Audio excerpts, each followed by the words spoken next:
వ్యక్తిగతంగా ఎదగడానికి 12 సూత్రాలు. ఏదైనా తప్పుగా అనిపిస్తే అది చేయవద్దు. ఏమి చెప్పాలనుకున్నా సూటిగా చెప్పేయండి. అందరికీ నవ్వులు పంచాలి కానీ ఎదుటివారికి చులకన అయ్యే వరకు కాదు. మీలో ఉన్న నైపుణ్యాన్ని పూర్తిగా నమ్మండి. మీ గురించి మీరు తక్కువ చేసుకొని మాట్లాడవద్దు.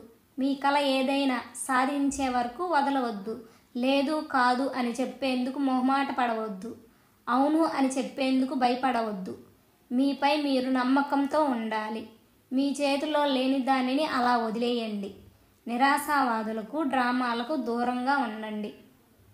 అందరినీ మనసుతో స్వీకరించండి, ప్రేమించండి. Thank you for listening. Please like, share, subscribe my channel for more videos.